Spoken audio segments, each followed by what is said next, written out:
It's impossible to talk about observing without including assessment. Basically, for your formative child development evaluation project, this is what you will be doing. The project concentrates on the observing component, but your data analysis and interpretations are a form of assessment. You read in your textbook that developmentally appropriate and effective assessment is one of your most important responsibilities. Assessment occurs through observation. Learning the technique of observing is paramount to your career in early childhood. Let's spend a few minutes on assessment, since the emphasis has become assessment measures even in our early childhood classrooms.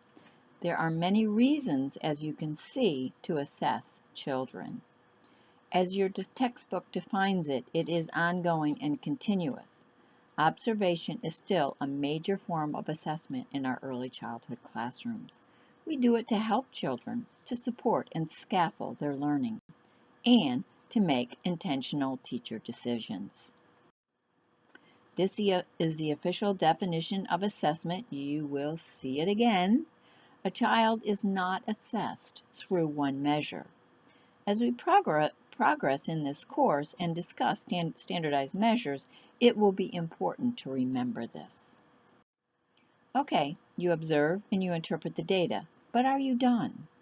A quality teacher listens to her heart. How does the information I have relate to my program and, more importantly, to this child? Sometimes we can have a mass of data and our teaching side says, nope, I'm going to try something different with this child. As we move into more inclusive programs, as more and more children seem to warrant the label of special needs, you may find this happening more often. I'm not saying ignore the data. I'm saying use it as part of your overall planning strategies. Okay, observing. These are the important questions to ask yourself. Be objective. Well, what does that mean? It means being descriptive, not judgmental. Describe what you see, not what you think you see or what you hope to see. It is not easy being objective. What is objective? Simply the facts, ma'am. Just exactly what you see. Subjective, on the other hand, uses your personal judgment. It becomes personal. She was being mean. He was sad. Much of what we say is subjective. We just often don't realize it. What do you see here? This is considered an optical illusion because there are several pictures that can be seen. Proof that we can look at the exact same thing and see something entirely different. My granddaughter was helping me do research for this presentation and insisted that I show this optical illusion as well. Beautiful woman in a mirror or a skeleton? I like to think that I'm very close to my granddaughter, but we both saw very different things. Kind of interesting, isn't it? What we see and observe influences who we are. Our culture also gives us eyes. Our beliefs influence what we see.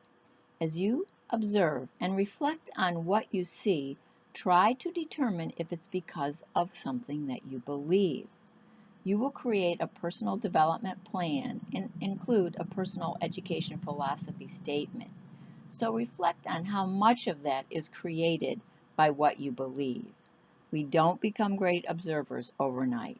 This is a process we will work on this semester. If you look at things as a child sometimes, that can give you a whole different perspective. Let's take a look at a few observational statements. Is statement 1 objective or subjective? Very objective. You have simply stated what Tiffany is doing. The second statement, on the other hand, is subjective. You have labeled Tiffany bored. But how do you know? Paul was a good boy today. The word good gives it away. Subjective. Better to describe something that Paul did today. Paul read the letters in his name 4 times today. Margaret got mad at Jane today. Another subjective word, mad. Better to describe the situation. Margaret said to Jane, "I don't like it when you take my toys."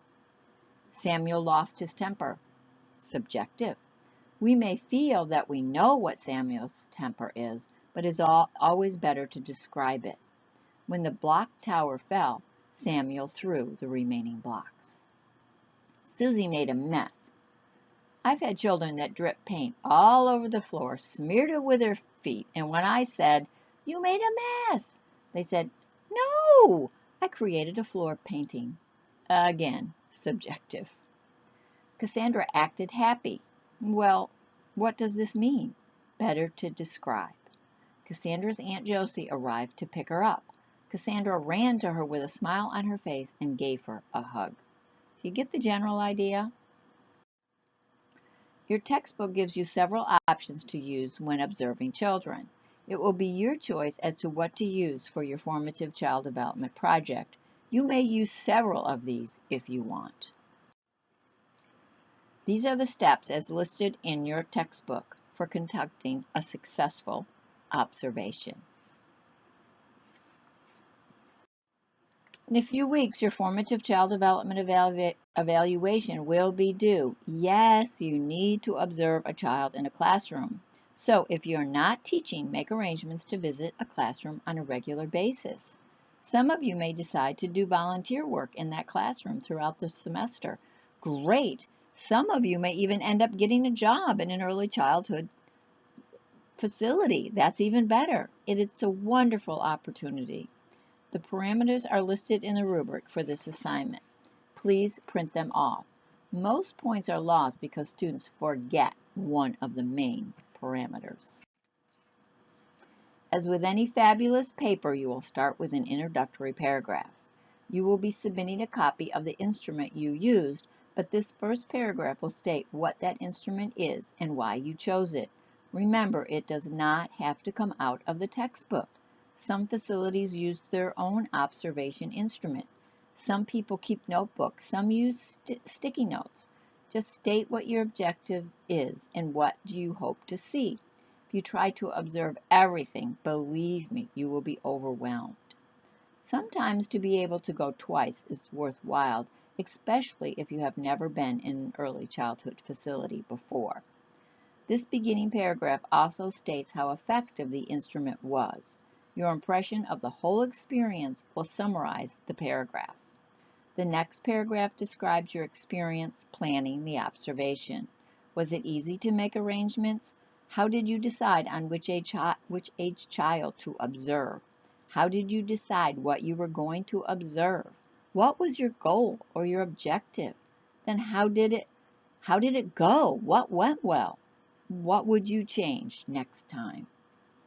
After you've reviewed the completed instrument and reread any pertinent articles, take some time to reflect on it and then interpret the data. Do you see what you wanted? Were there any surprises? Were there any patterns? What decisions will you make as a result of the data?